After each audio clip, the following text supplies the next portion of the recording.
Señor, nos gozamos y te exaltamos, Dios Padre, Cristo, Espíritu Santo. Le exaltamos, porque como cantábamos, Señor, tenemos la esperanza viva de que tú vas a volver. Y cuando tú vuelvas, Señor, y completes, instales tu reino aquí en la tierra, Señor, y también podamos gozar la eternidad contigo, ya no habrá más llanto ni dolor. Señor, tú habrás vencido todo el pecado, y no solo el pecado en abstracto, sino nuestro pecado. Ya no habrán pensamientos que te desagraden, ni desánimos que estorben nuestra comunión plena contigo, Señor. Y todo esto por lo que cantábamos también y que nos enseña tu palabra. Tú has muerto y has resucitado el tercer día. Estás vivo. Y ese es nuestro canto de gozo. Por eso cantamos aleluya y nos gozamos. Decimos gloria a ti por tu obra completa. La obra que en este plano de la tierra, Señor, tú has iniciado, aún también en la eternidad, por supuesto, desde antes de la fundación del mundo. Señor, pero en esta tierra sigues completándonos y santificándonos. Y te damos gracias porque tú siempre has dejado a tu pueblo provisto de elementos de gracia para poder crecer para salvación, pues llegar a la salvación en primera instancia. Gracias por la vida de la iglesia, las personas, los que tú has salvado y los que por tu gracia vas añadiendo. Permítenos, Señor, ir alineándonos a ti, a tener comunión y unidad espiritual según lo que tú defines unión. Permítenos, Señor, amarnos y abundar en ello. Señor, según lo que tú estableces que es el amor, y ese eres tú, Señor. Tú eres amor, no solo la definición de amor, sino la graficación de el amor que esperamos nosotros, Señor, poder empaparnos para vivir. Y especialmente en esta mañana oramos por esto, Señor, porque necesitamos que por medio de tu Espíritu Santo, quien inspiró la Escritura, sea revelada la Escritura en nuestros corazones, para que, Señor, también pueda traducirse, pueda aterrizarse en una vida práctica, en una vida que realmente muestre a Cristo. Así como lo hace la creación que te exalta sin palabras, de un extremo a otro se oye tu voz, como dice el Salmo 19. Señor, que también nuestro comportamiento en muchas ocasiones sin palabra pueda graficar y dibujar a Cristo, dar gloria a Dios. Esa es nuestra oración en esta mañana y pedimos, Señor, que como es de costumbre, podamos adorarte cada uno en nuestra función como cuerpo.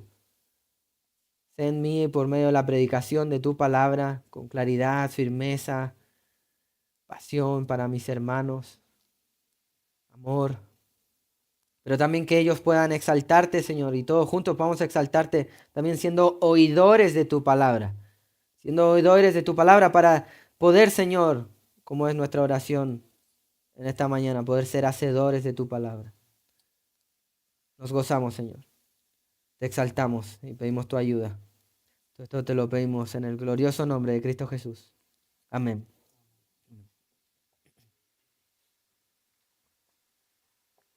Un proverbio árabe, conocido en el mundo árabe, dice, un buen maestro hace de los oídos ojos. Un buen maestro, proverbio árabe, hace de los oídos ojos. Para que las enseñanzas que él hace, que él dice, que él enseña, valga la redundancia, sean tan claras que la gente pueda ver lo que está tratando de enseñarse. Ahora, hay un agregado que popularmente, probablemente no ha sido original del proverbio. Mucha gente añade a este proverbio árabe, dice un buen maestro hace de los oídos ojos y de los ojos hace palabras a su vez. De tal manera que queda algo así como un círculo vicioso o un círculo virtuoso más bien. Un buen maestro hace de los oídos ojos, por medio de las palabras y sus enseñanzas, que la gente pueda ver de lo que se está hablando. Y de los ojos palabras otra vez, para que de las palabras y de los oídos vuelvan a graficarse en los ojos. ¿Y qué está detrás de todo esto? ¿Qué está detrás de todo este proverbio? Ya sea solo el original o con la parte agregada, el punto central de este proverbio árabe es el ejemplo. Es el ejemplo. Un buen maestro hace, según el proverbio árabe, que las palabras, lo que él enseña, la gente pueda graficarlo por medio de sus ojos. La gente pueda de cierta manera palparlo, si pudiéramos graficarlo de esta manera, por medio del ejemplo. Y a su vez, que lo que los ojos ven, lo que la gente ve por medio de sus ojos en un maestro, se transformen en grandes palabras pesadas de enseñanza. Vuelvo, repito, ¿qué está detrás de todo esto? El ejemplo, el ejemplo. Y eso es precisamente lo que el texto en esta mañana nos quiere enseñar. Vamos a estar considerando en esta mañana Tito, capítulo 2, en esta serie de pensamientos y el estudio del libro de Tito que hemos estado teniendo. Y esto es el punto central, el ejemplo de la enseñanza. El ejemplo de la enseñanza. Mientras abres tu Biblia en Tito, capítulo 2, permíteme simplemente volver a ponerlo en su sitio, para que no aislemos. En el capítulo 1, Tito está haciendo un llamado a cómo deben ser los siervos en la iglesia. Del 1 al 4 vimos 5 elementos no negociables de todo siervo en la iglesia. Debe ser siervo del Señor, debe estar comprometido con la misión de Dios, que es santificación, proclamación del evangelio, debe estar comprometido con la palabra del Señor, con la verdad de Dios, debe estar comprometido con la predicación, que es el método de Dios, comprometidos con la iglesia.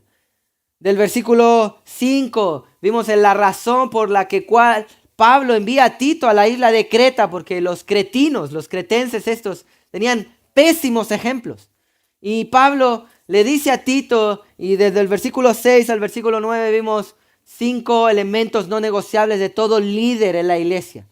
¿Y por qué esto era tan importante? Que fuera irreprensible, tuviera pureza sexual, marido de una sola mujer, que tuviera un probado liderazgo familiar, a los hijos en sujeción, que tuviera la habilidad de enseñar, porque era el gran ministerio de los líderes, y que tuviera un carácter aprobado por el Señor. ¿Por qué?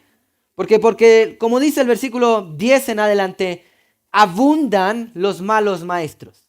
La palabra del Señor nunca nos dice que abundan los buenos maestros, pero sí en reiteradas ocasiones nos advierte que abundan los malos maestros. Y esto es tan sencillo como buscar prédicas en YouTube y pues vamos a poder graficarlo de esto.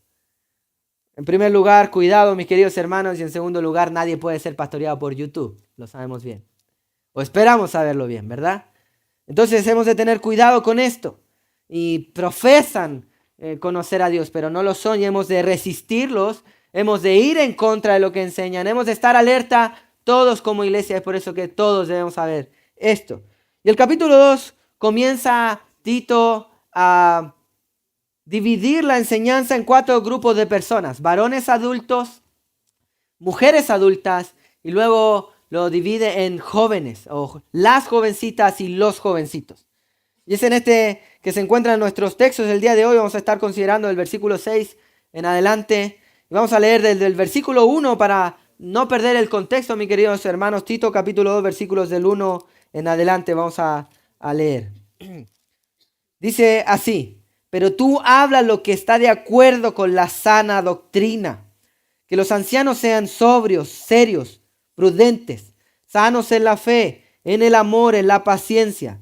Las ancianas asimismo sean reverentes en su porte, no calumniadoras, no esclavas del vino, maestras del bien, que enseñen a las mujeres jóvenes a amar a sus maridos y a sus hijos, a no ser prudentes, castas, cuidadosas de su casa, buenas, sujetas a sus maridos, para que la palabra de Dios no sea blasfemada. Exhorta asimismo a los jóvenes a que sean prudentes, presentándote tú en todo como ejemplo de buenas obras, en la enseñanza mostrando integridad, seriedad, palabra sana e irreprochable, de modo que el adversario se avergüence y no tenga nada malo que decir de vosotros. Exhorta a los siervos a que se sujeten a sus amos, que agraden en todo, que no sean respondones, no defraudando, sino mostrándose fieles en todo, para que en todo adornen la doctrina de Dios nuestro Salvador. Muy bien, tenemos aquí, hermano, en este trozo bíblico donde, como decíamos, Tito está hablando a 4 grupos de personas, y lo que estaremos considerando en esta mañana, en el versículo 7, en el versículo al 10 al menos, aproximadamente, hermano, es 2 maneras concretas de agradar a Dios. 2 maneras concretas de agradar a Dios. Una pregunta que va de cajón, casi una pregunta retórica para la vida de la iglesia. ¿Quiere usted agradar a Dios? Ese amén debería ser ferviente. Debiera manifestar nuestro amor, nuestra pasión por nuestro único Dios viviente. Debiera ser nuestro todo en la vida. La palabra del Señor en Colosenses, en Romanos, y de tapa a tapa, manifiesta que todo ha sido creado para su gloria. De tal manera que tu vida, tu deseo máximo en la vida ha de ser glorificar a Dios. Entonces, permítame preguntar una vez más y esperamos que el amén lo grafique. ¿Quiere usted agradar a Dios? Amén. Qué amén espontáneo, iglesia. Pues amén, gloria al Señor. Este es nuestro deseo y aquí vamos a tener 2 maneras concretas, 2 maneras prácticas que tenemos los creyentes, los hijos de Dios, de glorificar a nuestro Señor. Ahora permítame hacer un paréntesis antes de continuar, porque lo que hablaremos hoy es 2 maneras prácticas y concretas que tenemos los creyentes, los hijos de Dios, la iglesia, los que ya somos salvos por gracia, de agradar a nuestro Señor. Y esto es muy, muy importante hacerlo en paréntesis, porque si tú no eres salvo por la gracia del Señor, si tú todavía no eres creyente, si tú todavía no tienes seguridad de salvación, que eso también hemos de crecer en ello, hermano, podemos cometer el error de recibir esta enseñanza esta mañana, creyendo que lo que vamos a enseñar es la manera en la que tú vas a ser salvo. Y eso sería un error fatal. Hermano, no hay nada que tú puedas hacer o nada que tú puedas dejar de hacer para ser digno de recibir la salvación. Eso incluye venir a la iglesia. Eso incluye amar a tu esposo, a tu esposa. Eso incluye dar ofrendas. Eso incluye no constreñir al Espíritu Santo, sino todo lo contrario, querer tener comunión con la tercera persona de la Trinidad, abundando en santidad. Si tú crees que por venir a la iglesia eres salvo, si tú crees que por no mentir, por no robar, por ser caritativo, por ser buena persona, eres salvo, estás en una herejía. Esto no lo enseño yo. Si tú crees que, es más, solo por dejar de hacer algo, si tú crees que hoy eres salvo porque dejaste de fumar, de beber, dejaste la pornografía, dejaste de pegarle a tu mamá, lo que fuese, por lo más terrible que sea, si tú crees que por esa razón eres salvo, estás engañado. La Biblia nos enseña que la salvación es solo por gracia. Efesios capítulo 2, versículos 8 al 9. Porque por gracia sois salvos. La gracia es algo inmerecido, mis queridos hermanos. Es gracia, no es meritocracia, es gracia. Por gracia sois salvos. Y esto no es de vosotros. Esto no es de que tú tienes mucha fe. La fe es un don de Dios incluso. Y la fe viene por el oír la palabra del Señor. Y tú no inspiraste la palabra del Señor. Él nos la trajo. Alguien nos predicó. Alguien que el Señor envió. Por gracia sois salvos. Por medio de la fe. No por obras. No por algo que tú hiciste. Por venir a la iglesia, etcétera, etcétera. No por nada de lo que tú puedas jactarse. Un reformador decía un dicho muy popular. Lo único que has aportado a la salvación es el pecado que la hizo necesaria. Lo único que has aportado en el proceso de la salvación es lo que hace necesaria la salvación, el pecado. Todo lo demás, mi querido hermano, si estás confundiendo, es un error grave y hemos de detenernos antes de hablar de métodos de gracia para glorificar y agradar el corazón de nuestro Señor. Porque por una parte tenemos el proceso de salvación, que es por gracia. por el puro afecto de la voluntad del Señor. Eso es lo que nos enseña la palabra. Tú por gracia eres salvo. Si tú crees que hay algo más que tú puedes hacer, tú estás diciendo que debes agregar algo a la cruz de Cristo. De tal modo que la cruz de Cristo es insuficiente. No es una obra completa. Es una tremenda error en nuestra mente. No hay nada que tú puedas hacer o dejar de hacer para ser digno de recibir la salvación. Lo único que te hace digno es la sangre preciosa de nuestro Señor Jesucristo. Somos salvos por gracia. Ahora ustedes me preguntarán, pastor, entonces, ¿para qué hay que ir a la iglesia? ¿Para qué debemos amar a la gente? ¿Para qué tengo que comportarme bien? A dejarme del pecado, dejar las drogas, el alcohol, dejar de pegarle a la mamá, la pornografía, lo que fuese. Bueno, porque si tú has entrado ya, eres salvo por la gracia de nuestro Señor Jesucristo, tú declaras que Él es Señor y Salvador, tú ahora quieres vivir para Él, tú te has negado a ti mismo, ya no vives tú, Cristo vive en ti, de tal manera que las cosas viejas pasaron, son hechas nuevas en ti, lo que tú antes deseabas, ahora no lo deseas, ahora tú quieres y deseas lo que tu Señor desea, y tu Señor desea la santidad. Entonces hemos de crecer, y eso es un proceso. Hemos sido la palabra nos enseña que las regiones celestiales el Señor nos ve completamente santo. Sin embargo, aquí en la tierra estamos en un proceso de salvación. De santificación. Perdón el error.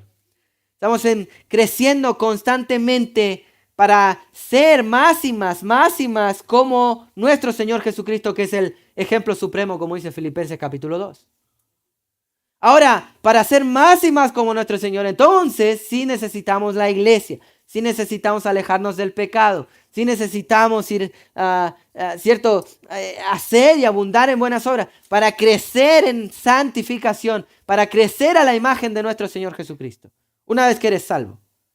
Ahora, si tú mezclas estos dos procesos, vas a creer que haciendo una cosa eres más salvo. No, mi querido hermano, eres salvo únicamente por gracia. Logramos entender que es trascendental en el Evangelio entender esto.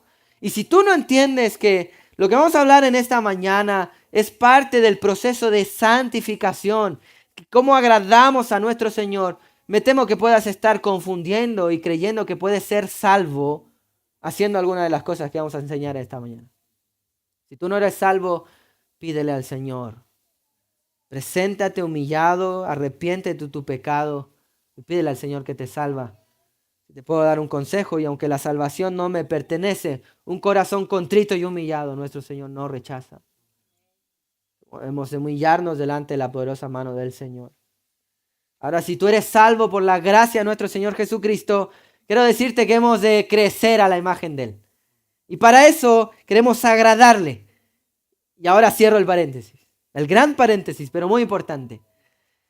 Dos maneras concretas que tenemos de agradar a nuestro Señor. Estuvimos viendo los versículos anteriores, el versículo 4 en adelante, versículo 3, cómo el Señor y cómo las mujeres de manera específica pueden agradar la voluntad del Señor.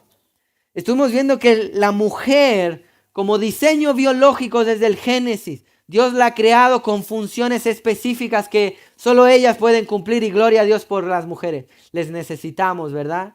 Pero vimos también la semana pasada que no solo por el hecho de ser mujer biológicamente ya bendices, no, sino que cuando haces y cumples lo que el Señor específicamente le ha llamado a hacer a las mujeres. Y eso es modelar, enseñar, entre otras cosas, a las mujeres más jóvenes, versículo 3, a ser reverentes en su porte, a que se comporten como el Señor ha diseñado que sea el comportamiento de una mujer del Dios. Queremos ser y enseñar la feminidad bíblica. Y estuvimos viendo que esto se juntaba con la enseñanza que las jóvenes y la advertencia o la exhortación que Pablo por medio de Tito está teniendo para la iglesia. ¿Qué tienen que hacer las mujeres jóvenes? Aprender de maestras del bien, de buenas maestras, ¿cierto? Que las que enseñan a las más jóvenes ¿a qué? A ser feministas y a mostrar los senos con un pañuelo morado o verde en el cuello. No, todo lo contrario, sino a ser buenas mujeres que puedan edificar su casa, que puedan, fíjese, amar a sus maridos, a enseñar a sus hijos, a ser prudentes, castas. Y estuvimos viendo cuál valioso es enseñar la castidad y la pureza. Tristemente, muchas jovencitas se parecen más a las de Proverbios capítulo 7 que analizamos la semana pasada, porque nadie les enseñó a ser castas. Nadie les enseñó a cuidar de su casa, sino que andan por ahí en la calle de noche, en las plazas, como nos clasificaba Proverbios capítulo 7. No queremos eso, ¿verdad? Entonces necesitamos que hayan mujeres bíblicas enseñando a una nueva generación. Les necesitamos. Las necesitamos todos en la congregación, a que sean, que no blasfemen la enseñanza, la palabra del Señor. Ahora fijémonos, versículo 6 dice: exhorta a sí mismo a los jóvenes a que sean prudentes. A que sean prudentes. Y luego versículo 7, presentándote tú en todo como ejemplo. Parece que la única instrucción directa que da a los jovencitos es: enséñale a que sean prudentes. Ahora parece muy pequeño después de que habló de las mujeres adultas y las mujeres jóvenes con tanto detalle, y estuvimos en esto casi 4 sermones, mi querido hermano. Parece que luego tenemos solo un versículo. Ah, sí, bueno, para no dejarlos olvidados. No, mi querido hermano. No, mi querido hermano. Le voy a dar la razón. Exhorta o anima, alienta, incluso desafía o regaña si es necesario. Eso es lo que significa la exhortación a los más jóvenes a que sean prudentes. A que sean prudentes. Pablo le está diciendo a Tito: enseña específicamente a los varones jóvenes de una congregación a que sean prudentes. Ahora, ¿qué significa esto prudente? Hermano, lo hemos dicho semanas anteriores. Y te voy a decir por qué lo hemos dicho semanas anteriores. Porque esta es la única cualidad que se repite en todos. Fijémonos.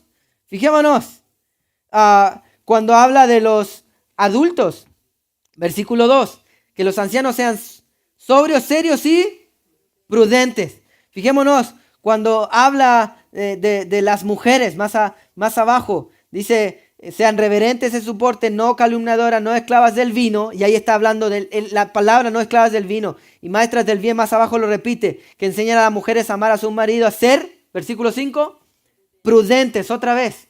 Y ese prudentes está tanto para las mujeres mayores de la congregación como para las más jóvenes que tienen que aprender prudencia. Y luego tenemos otra vez, enseñó a los adultos, a las mujeres más jóvenes, y ahora a los jovencitos, otra vez a ser prudentes. ¿Y cuál era la idea aquí? La idea, como también se puede ver ahí, es sobriedad, es prudente. Alguien, como dirían en España, que tenga la cabeza bien amueblada. Como dicen aquí en España, en este término, que tenga la cabeza bien amueblada. ¿Qué significa esto? Hermano, que tenga los pensamientos bien ordenaditos. Que tenga las cosas con claridad. Que un joven no ande difariando por ahí dando tiros al aire. Que hemos de enseñar a los jovencitos a que, por una parte, por ejemplo, aterricen las ideas. Importante, ¿no? Hay algunos que ya están comprando Plutón, que compraron en criptomonedas la galaxia siguiente. Bueno, no pasa nada, ¿no? Que no sabemos qué va a pasar en el futuro. Pero debes aterrizar. De igual manera, hayas comprado Plutón, hoy vives en la Tierra. Así que levántate de tu cama, hazla y ve a trabajar. Por ejemplo, hemos de enseñar a los jovencitos a que piensen con cordura. ¿Y cómo pueden pensar con cordura si no tienen la palabra del Señor en sus mentes? No, vamos a tener jóvenes soñadores pero holgazanes. O todo lo contrario, jóvenes que no sueñan y no se proyectan. Y jóvenes que quizás están pensando en la PlayStation, en el auto, en la licencia de conducir y no ser buenos esposos. Una mujer del Señor sabe cómo mirar y cómo va a cuidar a su marido y cómo ella entiende que es una responsabilidad tan grande, porque ¿sabe lo que va a tener que hacer una mujer de Dios? Sujetarse a su marido. Eso es lo que nos dijo anteriormente, a que sean cuidadosas de su casa, sujeta a su marido, versículo 5. Va a tener que sujetarse. ¿Crees tú, querido jovencito? Te estoy tratando de ayudar a pensar con prudencia, ¿vale? ¿Crees tú, querido jovencito, que una mujer de Dios va a querer sujetarse a un tío que no se lava ni los dientes? No, ¿verdad? ¿Crees tú querido joven, que una mujer del Señor, alguien que conoce la palabra del Señor, que sabe bien su ubicación, que sabe que va a tener que ponerse por debajo de ti y que te va a tener que obedecer en muchas ocasiones con gozo y en silencio. Cosa muy difícil, ¿verdad, mis queridas hermanas? ¿Crees tú que va a querer sujetarse y someterse a alguien que solo sabe si ya se actualizó el FIFA 20 no sé qué?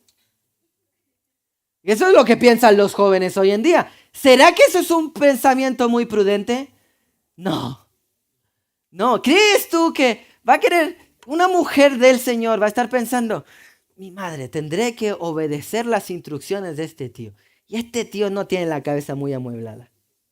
Empieza a pensar por detrás y no tiene las ideas claras. De partida ni instrucciones sabe dar.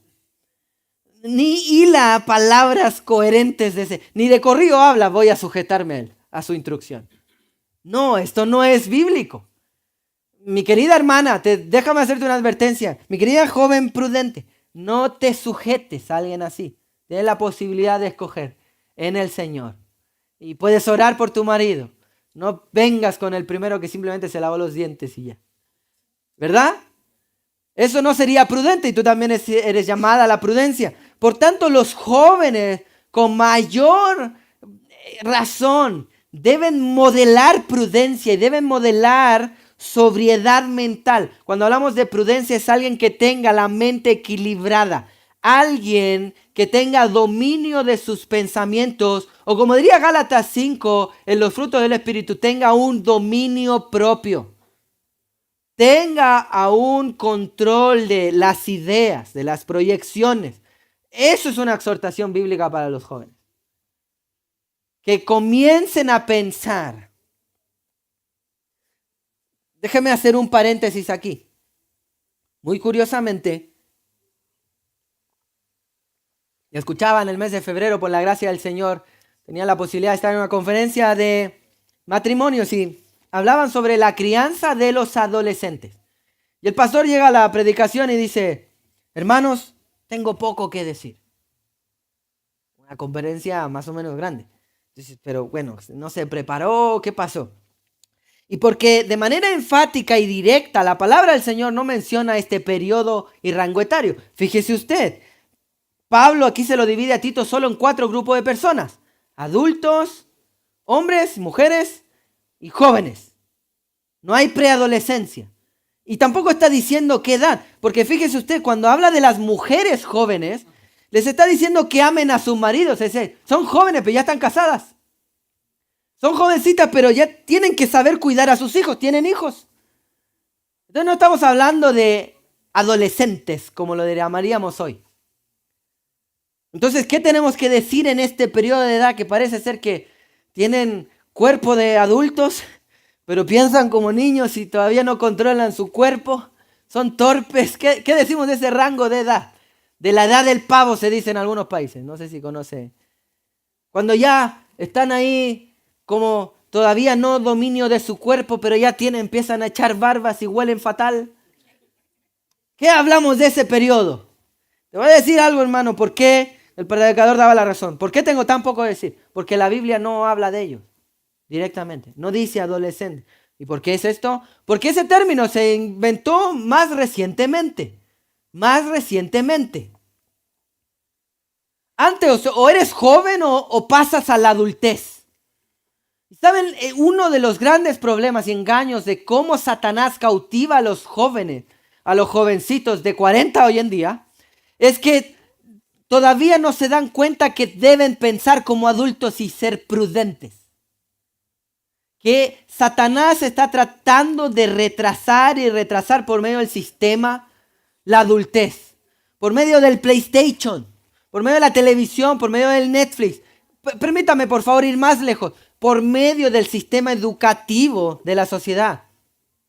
Antiguamente, piense usted, varios de vosotros hermanos, 18 años y a trabajar. Y a trabajar, el sistema aún estaba, podrías alquilar una casa y ya la gente pensaba en casarse. Cuando pienso en mis padres y en varios de las generaciones anteriores, se casaban más jóvenes. Alguien hoy en día, el otro día fui a comprar al Carrefour y me doy cuenta que soy antisistema. Usted tiene menos de 30 y pico, ya es familia numerosa. La gente quedaba ahí como en shock cuando saco mi carnet de joven y de familia numerosa. No, ¿es esto posible? ¿Lo recibe la máquina? ¿Qué pasa con esto? Hermanos, ¿y antiguamente qué? ¿Antiguamente qué? Y bien que no murieron ninguno de vosotros, ¿verdad? Pensar en vuestros padres. ¿Cuál es el problema de la sociedad? Está tratando de atrasar la adultez. De tal manera que hoy tenemos especímenes que no sabemos qué diantres son. 30 y pico de años, ya casi algunos pronto a jubilar y todavía viviendo como adolescentes. Eso es un pecado grave y delata falta de prudencia mental. Falta de prudencia mental. Debemos enseñar a los más jovencitos a que piensen con prudencia y que piensen en, a los 14 años ya empiezas a tener por lo menos apetito sexual. Y eso no es pecaminoso en sí mismo, sino que lo quieras satisfacer fuera del matrimonio. Eso sí es un problema. Entonces tienes que ir pensando en que vas a tener que casarte si no quieres seguir pecando por ahí.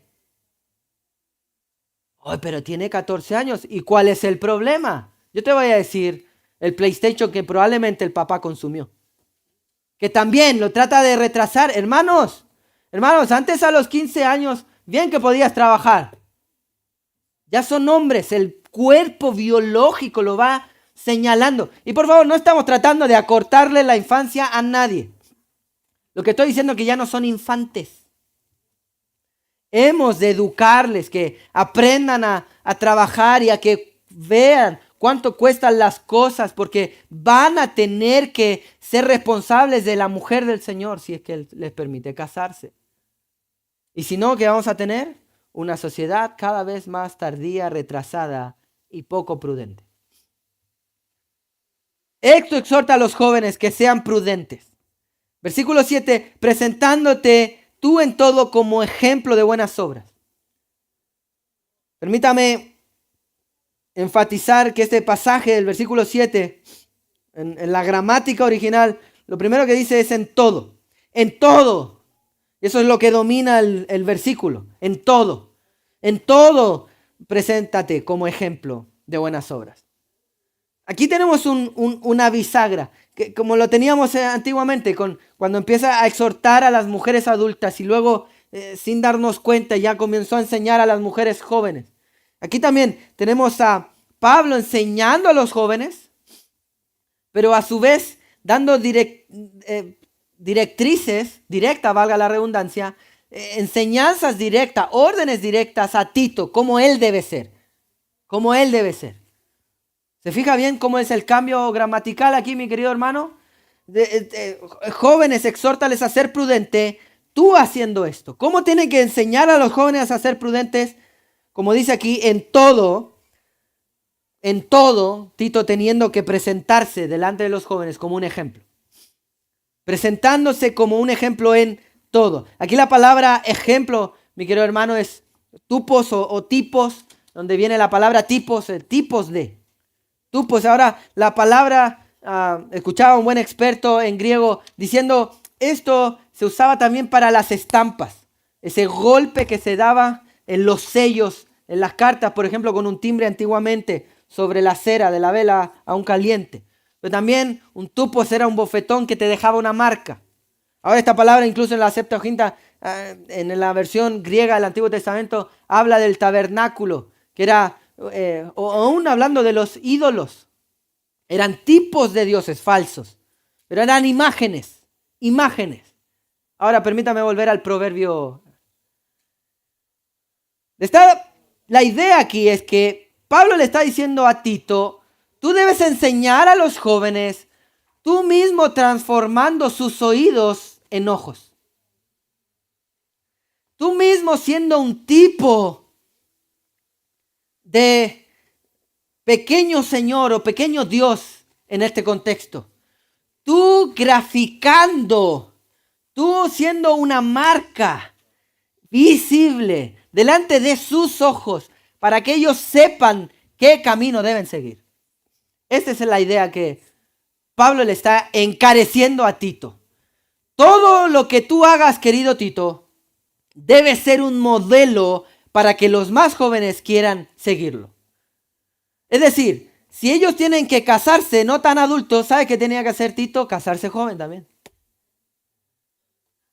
Implicaciones directas. Hagamos la conexión, hermano. Si tú quieres enseñarle a un joven a que sea bueno para el trabajo, ¿sabes qué vas a tener que hacer tú? Ser bueno para el trabajo. Aleluya, queridos hermanos, ¿verdad? Porque esto de estar sentado en el sofá, hijo, hazme caso, no seas como yo. No, hermano, no funciona así. En el Evangelio al menos, o en el modelo que el Señor, o sea, ¿quieres enseñarle a tu hijo ser prudente? ¿Sabes qué tienes que hacer tú? Ser prudente. En primer lugar. Hermano, queremos enseñarle a los jovencitos a que amen la palabra del Señor. ¿Sabes qué te van a tener que ver haciendo? Sudando por los ojos mientras la lees. En todo sé ejemplo. Y te voy a decir una cosa. Muchos padres tienen este conflicto. Tristemente, y hablo con prudencia porque tengo la soga al cuello. Esta corbata se transforma rápidamente en una soga que aprieta duro. Mis queridos hermanos, muchos de los hijos no obedecen a los padres, no porque tengan instrucciones erradas, sino porque son pésimos ejemplos. Y vienen los padres y le dicen, en mi experiencia, y el joven automáticamente ya está pensando en su mente, ¿y a mí qué es mi experiencia? Yo he visto otro ejemplo mejor. Ahora no iremos tan lejos, por favor. Una de las razones, y por favor no me malinterpretéis, la salvación es personal. Hemos de orar por la salvación de nuestros hijos. Yo no puedo salvar a mi hijo. Pero una de las razones de por qué tantos hijos de pastor desisten del ministerio, no quieren servir al Señor, y aún muchos de ellos no quieren ser creyentes, es por el pésimo ejemplo de sus padres, pastores. ¿Y cuál era el problema? Probablemente el problema no estaba en la doctrina que enseñaban, sino en el ejemplo que daban. No fueron ejemplos en todo. Pablo le está diciendo aquí encarecidamente, tú preséntate ejemplo en todo. ¿De qué? Buenas obras. Mi querido hermano, anteriormente, en el versículo 2 del capítulo 1, le está diciendo, pero tú encarecidamente habla lo que está de acuerdo a la sana doctrina, a la enseñanza, a las palabras, a las ideas, las enseñanzas bíblicas sanas, higienao, las enseñanzas higiénicas, limpias. Debemos entregarlo así para nuestras congregaciones, para nuestros jóvenes, para nuestros hijos, etc. Debe ser claro, no confuso, no ideas, no. Cuando el hijo pregunte, papá, ¿por qué es esto? Y tú dices, porque sí. No, eso no es limpio. No es higiénico. Vamos a dar razón aún de nuestra fe. Sé mejor ser honesto, hijo, no lo sé. Vamos a leer la palabra del Señor juntos y ver qué tiene Él para decir. Eso te va a poner a ti a trabajar para ser prudente y tener la cabeza bien amueblada. Gloria al Señor por eso. Gloria al Señor por las preguntas inquietantes de nuestros inquietos hijos. Ahora el énfasis no es solo buenas y limpias enseñanzas, sino, permítame parafrasearle, buenas y limpias ejemplos, obras. Y aquí el hecho es el siguiente. Hermano, esto tiene plena coherencia con lo que Pablo le estaba diciendo a Timoteo, en 2 de Timoteo capítulo 2, versículo 15. Él está diciendo, procura con diligencia, esfuérzate diligentemente, no negligentemente, con diligencia, ¿qué? Presentarte otra vez, en este caso a Dios, como obrero aprobado, que no tiene de qué avergonzarse y que usa bien la palabra de verdad, que traza con precisión la enseñanza. Ahora, el trazar una enseñanza limpia y no distorsionada implica coherencia en la enseñanza verbal, pero también en el ejemplo que la gente ve. Una de las cosas que soy muy consciente, sobre todo cuando la gente nos ve relativamente jóvenes, gloria al Señor. ¿Saben qué van a hacer? Examinar cómo trato a mi esposa. Hermano, y qué bueno que lo hagáis. Sé que tengo la soga al cuello en eso. Qué bueno que lo hagáis, no estoy tratando de aparentar. ¿Saben qué es lo que se fija después la gente? ¿Cómo educo a mis hijos? Si están, si obedecen o no obedecen. Y qué bueno que lo hagáis. No es una mala presión, es una presión santa. Gloria al Señor por eso. Eso es coherente. Si no lo hicieras estaríamos en un problema. Ahora te voy a decir qué me da presión. A raíz de estos cambios que hemos estado teniendo esta última semana con el nacimiento de un bebé que amerita mucho cuidado y horas incansables para su madre de amamantar, hemos tomado la determinación circunstancial y momentánea para dedicarnos a nuestra familia, a nuestros hijos en su cuidado, a que las chicas duerman juntas en una cama y los chicos en otra. Entonces he estado de camping en el salón con mi pequeño Esdras, disfrutando. Entonces el día de ayer le dijo, hijo, me gusta dormir contigo. Papá, a mí también, le dice. Y aquí viene el remate amoroso de mi hijo en el estómago que te llega a la garganta y a los ojos rápido, ¿no? Dice, papá, en verdad a mí me gusta todo lo que hago contigo. Oh. Todos los que hemos escuchado algo así, es un gozo, un amor, qué bendición poder escuchar esas palabras. Ahora yo no estoy tratando de jactarme con eso, no soy el héroe de mi historia. Quiero decir cuál fue mi pensamiento siguiente cuando él se durmió, que seguí orando por él, amándole, contemplando a mi pequeño hijo Esdras. Si a él le gusta estar en todo tiempo conmigo, y él cree que es bueno todo lo que hacemos juntos, él va a consumir todo lo que yo hago como algo copiable. ¿En qué situación me deja eso a mí? Mi hijo Esdras tiene la capacidad de ver donde el resto de los hermanos en la congregación no. Él me ve cuando estoy en pijama. Él me ve cuando me acabo de levantar, cuando vengo cansado a casa. Y me sigue viendo cómo trato a su madre, sigue viendo cómo es mi trato con ellos, sigue viendo si tengo en la intimidad las prioridades bien amuebladas o mi mente sigue siendo prudente. ¿Entendéis la presión de eso, mis queridos hermanos? Mi ejemplo para mi hijo va a ser más poderosa que todos los sermones juntos y el mejor de mis sermones predicados desde este púlpito. Mi hijo hoy no está escuchando el sermón. Él se va a ir a almorzar conmigo. Eso es lo que va a pasar. ¿Qué tengo que ser yo? En todo, un ejemplo. Eso es lo que pasa no solo a mí. Estas son instrucciones directas para el líder de la iglesia, pero por favor, no nos vayamos de aquí pensando, creyendo, como yo no soy pastor, esto versículo no me compete a mí. No, mi querido hermano, recuerde que la palabra prudente se repite en todas. Todos debemos aprender prudencia. Todos debemos, por otra parte, enseñar prudencia. Tú vas a enseñar prudencia en tu casa y no tienes familia. Bueno, vas a enseñarle a tu vecino. No tienes vecino. Bueno, vas a enseñarlo en tu trabajo, en tus estudios, en donde sea que tú vayas. Hermano, desde que estamos en Cristo y somos cristianos, no existe esta división de vida secular y vida eclesial. No, somos íntegros. ¿Por qué? ¿Creen que me lo estoy inventando? ¿Qué dice aquí? En todo. Este todo incluye cuando salimos de este local. La iglesia sigue afuera, debiendo ser ejemplo en todo. La primera manera que tienes de agradar a tu Señor, la primera manera que tienes de agradar a tu Señor es ser ejemplo de tu enseñanza. ¿Cuál ha de ser tu enseñanza? Que debe ser ejemplo de lo que sale por tus labios. ¿Y cuál ha de ser el ejemplo? ¿Qué ha de hacer tus labios?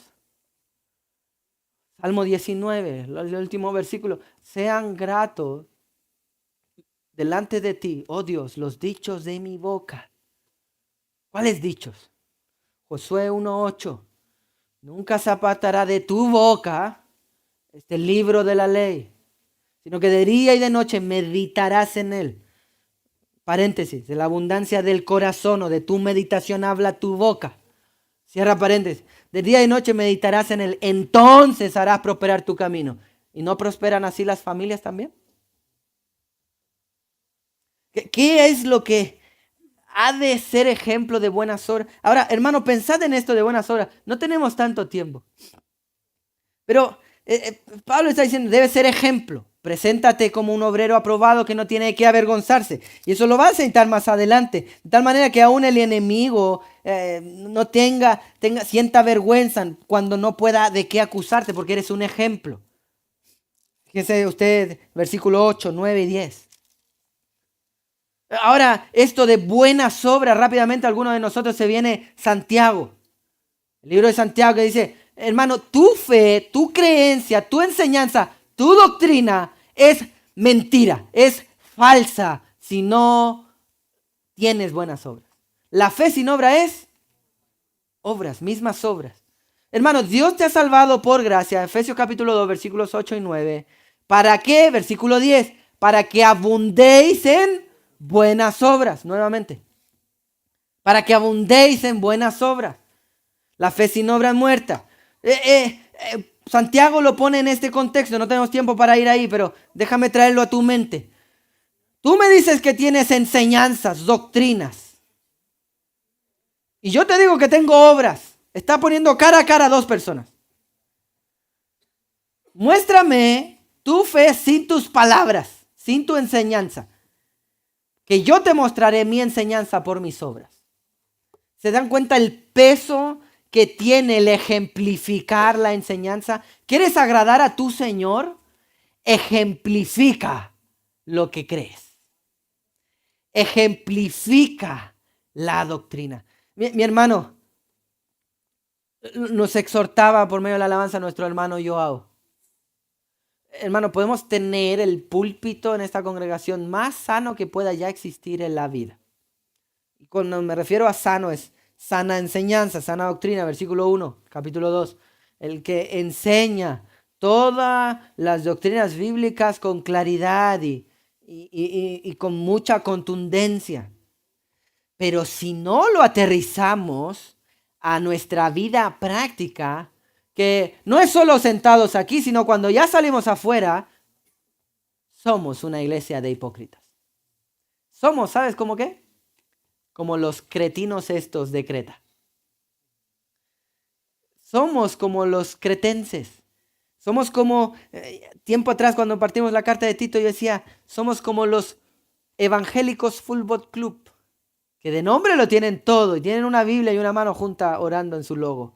Pero luego van al partido de fútbol y muestran el carácter, son tramposos, dejan las gradas sucias, hablan mal de los otros equipos, son burlescos, etc. ¿Qué me dirías tú de ese equipo de fútbol?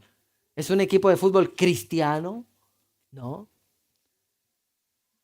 ¿Se da cuenta del peso que tenemos? Hermano, ¿quieres? La primera cosa, y es lo que es, hasta ahí nos vamos a quedar hoy, para agradar a tu Señor en todo, es modelar, es ser un tipo de doctrina visible. Es que tú conviertas las enseñanzas que se transmiten por palabras, desde las predicaciones, en vida. Que tú conviertas, necesitamos que la iglesia convierta la predicación en conducta. Que las palabras que entran por nuestros oídos, la gente luego por medio de nuestro comportamiento las vea por los ojos. Es decir, como el proverbio árabe. Un buen maestro es aquel que hace de los oídos ojos y de los ojos oídos.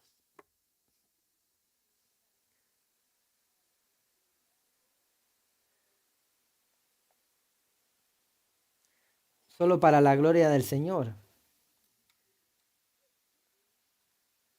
Tenía este ejemplo hace semanas puesto en el sermón. Tuve la tentación de cambiarlo, pero soy esclavo del Señor. Predicamos lo que preparamos, no lo que nos sale del ombligo en este momento. Eso no sería ser guiado por el Señor. Soberanamente el Señor permite que esté entre nosotros mi Padre. Hermanos, si hay una razón por la que amo el ministerio y quiero ser pastor es porque vi un papá pastor. Ahora, para no hacerlo del héroe, el eje aquí es Cristo. El centro es Cristo, no mi Padre que está entre nosotros. El centro no está en que yo tuve un gran deseo, no. Mi padre no tuvo la posibilidad de articular muchas palabras. Yo lo vi aprendiendo a leer la Biblia con un lápiz en la boca porque no modulaba bien. Creció en el campo, otras realidades diferentes a la mía. Entonces, no tuve la posibilidad, desde que fui cristiano hasta que salí de misiones, escucharlo tantos años predicar. No tuve esa posibilidad. En Latinoamérica no están todos los medios como para grabar sermones de tal manera que yo pueda escuchar sus sermones semana tras semana. No tuve esa posibilidad de aprender doctrina o enseñanza en plenitud. Por supuesto que algo hubo, ¿no? Pero te voy a decir algo que yo vi. Mi padre nunca le dijo ni de broma a mi mamá tontita. Nunca. Esa palabra. Yo podía burlarme de mi padre, recuerdo. Pero si me burlaba de mi madre, tenía su gruesa mano de trabajo de niñez campesina y de adultez mecánica en mi cuello, diciendo, con tu madre no. Porque la cuidaba como el tesoro más preciado que la palabra del Señor más tarde me enseñó que yo debía hacer. Él hizo de su conducta la graficación de lo que enseña Pedro. Que hemos de amar y cuidar como el vaso más frágil y lo más preciado de nuestras esposas. Eso yo lo vi. Hermano, mi padre no me pudo enseñar Santiago capítulo 1, versículo 22, ser hacedores de la palabra y no solo oidores. Pero mi padre me pudo enseñar, por la gracia del Señor, me pudo enseñar que hemos de ser coherentes en la iglesia y en casa y en el trabajo. Y aún con sus dificultades, aún con su pecado, esto es seguramente lo que no ha sido un estorbo en mi corazón para poder amar el ministerio del Señor y querer servir al Señor. Hermano, cuando pienso en que quiero tirar la esponja, como se dice, quiero desistir del ministerio, porque la gente habla mal de ti y eso que tú estás todo el rato sirviendo, amando. Cuando la gente dice, no, el pastor roba y tú tienes que pagar la cuenta ¿sabes por qué? Porque lo vi de mi padre. Y yo iba a la escuela y la gente decía, todos los pastores son ladrones. Y yo veía a mi padre pagar la cuenta de la luz de la iglesia. Y decía, le está saliendo mal el negocio aquí al hombre, ¿no? Exacto. Y tuve la valentía de un día de mi padre, no todos los pastores son ladrones. Mi papá es pastor y él saca de su bolsillo y lo que podría darme a mí con mis hermanos para bendecir la obra del Señor. Curiosamente, y sé que no lo hizo con esta intención porque él no sabía que su hijo más adelante se va a dedicar a las misiones y hoy hay un pueblo entero que me bendice con ofrendas hace 11 años. ¿Entendéis lo que es el peso de una buena conducta? Tanto como una sana enseñanza. Es una sana conducta, ejemplo vivo. Y esto es para ti, para mí, mi querido hermano. La gente nunca nos va a escuchar si no saben que les amamos primero. ¿Y cómo puedes amarles? No solo de labios, con obras. Obras, eso es algo concreto, las obras se palpan. Mi querido hermano, ¿cómo la gente va a saber que tú vas a la iglesia correcta cuando esto se traduzca en una conducta? Hermanos, Primera de Juan, lo están estudiando nuestros jóvenes, capítulo 4. Permítame darme el tiempo. Primera de Juan, capítulo 4, versículo 12. Nadie ha visto jamás a Dios. Si nos amamos los unos a los otros, Dios permanece en nosotros y su amor se ha perfeccionado en nosotros. En esto conocemos, estoy leyendo Primera Juan, capítulo 4, versículo 12 en adelante. En esto conocemos que estamos en Él. Y permítame saltar al versículo 20. Si alguno dice, yo amo a Dios y aborrece a su hermano, es mentiroso. Pues el que no ama a su hermano, a quien ha visto, ¿cómo puede amar a Dios a quien no ha visto? Todo ese texto que están estudiando nuestros queridos jóvenes está en el centro de decir, hermano, nadie jamás ha visto a Dios. Nadie puede ver a Dios. Dios es espíritu. Nadie lo puede ver. Entonces, ¿cómo la gente va a ver a Dios cuando los cristianos traduzcan la enseñanza en vidas prácticas amorosas. Cuando hagan de la enseñanza de que Dios es amor una cosa palpable entre ellos, entonces, por medio de las obras, la idea es que la gente va a ver a Dios.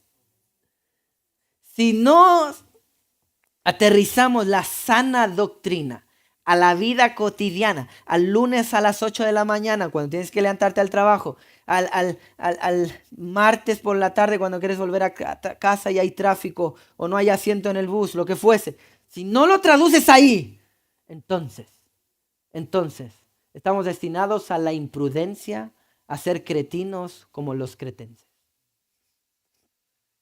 Una manera de glorificar a Dios segura, que tú debes amar y debes anhelar y debes luchar por ella, es ser ejemplo de la enseñanza de la palabra de Dios. ¿Eres tú un ejemplo de la palabra del Señor?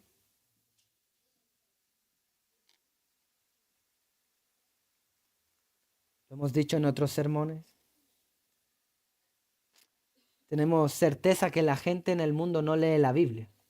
Hay algunos cristianos que no lo hacen. ¿Qué queda para el mundo? La única Biblia que la gente va a leer afuera es tu comportamiento.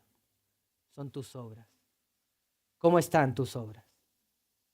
Querida iglesia de Pedrezuela, ¿son nuestras obras prudentes, acordes a lo que la palabra del Señor nos enseña semana tras semana? Si esto no pasa, no estamos creciendo bíblicamente.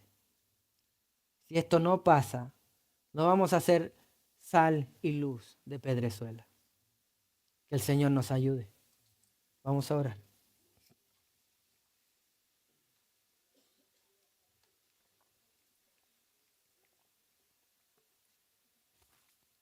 Oh Señor, todos nos entristecemos cuando de alguna u otra razón, por alguna otra razón, hemos visto a un hermano fallar y blasfemar o no aportar al amor que los cristianos decimos tener.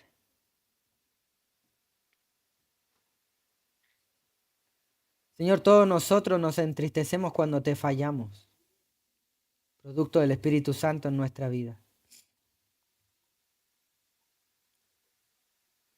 Y más que pedirte que ese entristecimiento se vaya, te pedimos, Señor, que permanezca firme, que nos contriña el pecho, Señor, para no pecar contra ti y de esta manera no ser una piedra de tropiezo por la falta de nuestras obras para otros que no te conocen, Señor. Señor, la primera manera fija, garantizada, que tenemos de agradarte, de que tú te goces, es viviendo lo que tú nos has enseñado. Es graficando por medio de nuestro comportamiento, por medio de nuestras obras, tu palabra, Señor. Queremos pedirte perdón porque en tantas ocasiones no ejemplificamos, no modelamos lo que la teoría en nuestra mente dice. Señor, hay tanta gente que ha tenido tanto daño y no es por culpa de la sana enseñanza bíblica. En algunos casos sí, pero en otros no. Mucha gente se ha alejado de tu glorioso y perfecto evangelio por la conducta de tus hijos, Señor. Perdónanos, Señor. Danos un corazón contrito y humillado que se duela. Señor, con la finalidad de que nuestras obras te glorifiquen a ti, pero no de manera vacía. Señor, si las buenas obras no son motivadas por el amor que te tenemos, por la sana enseñanza, esto sería mero moralismo, Señor. Y no queremos eso. Queremos ser cristianos, fieles y genuinos. Queremos tener vidas piadosas, Señor. Señor, tu palabra en Tito nos enseña que la sana doctrina, doctrina, el conjunto de enseñanzas correctas siempre va acompañado de vidas ejemplares. Y si creemos ser una iglesia que proclama la sana doctrina, una iglesia que siempre apela y quiere velar por la enseñanza bíblica, ayúdanos, Señor, a crecer, no solo ser oidores de la buena enseñanza, sino hacedores concretos de ella. Porque el mundo está atento, Señor. Tal como un hijo se fija en su padre. Los que no tienen salvación y la anhelan sin saberlo, Señor, se van a fijar en los que sí la tienen. Los que están en oscuridad, Señor, y que quieren venir a la luz aunque no lo saben. Se van a aferrar y guiar por gente que da luz. Permítenos no ser piedra de tropiezo ni estorbo para ellos. Tu palabra dice que es mejor que nos pusiéramos una piedra, nos fuéramos hundidos al fondo del mar. No nos permitas hacer caer a ninguno de tus hijos por nuestra falta de obras en la vida. Señor, las obras no nos salvan, pero sabemos que te agradan. Yo te pido que tú infundes ese deseo en nuestros corazones, Señor. Para todos tus hijos, todos los salvos, a que anhelemos abundar en buenas obras. No para creer y confundirnos en que podamos ganar la salvación, sino todo lo contrario. Sino que como por amor a los que todavía no son salvos. Señor, para ser ejemplos en todo. La manera en que vivimos la familia, el diseño que tú has establecido, en la manera en que trabajamos, en que servimos, en la manera en que nos tratamos, la manera en que nos amamos. Yo, Señor, te pido que tú obres en la vida de tu iglesia en Pedrezuela, a que haya un sentimiento que se grafique en obra, de mayor unidad, que podamos no solo sentirnos y sabernos familia de Cristo, sino que esto se traduzca en buenas obras. Señor, desde la más mínima, desde el saludo afectuoso que tenemos cuando alguien nuevo llega a la congregación, hasta nuestra vida cotidiana con los vecinos, Señor, danos la capacidad de no pecar contra ellos, amándoles y enseñando por medio de nuestras obras la verdad. Tu palabra es la verdad. Tú eres la verdad. Permítenos, por tanto, enseñarte, predicarte a ti, oh Cristo, por medio de las buenas obras. Esto te lo pedimos en Cristo Jesús.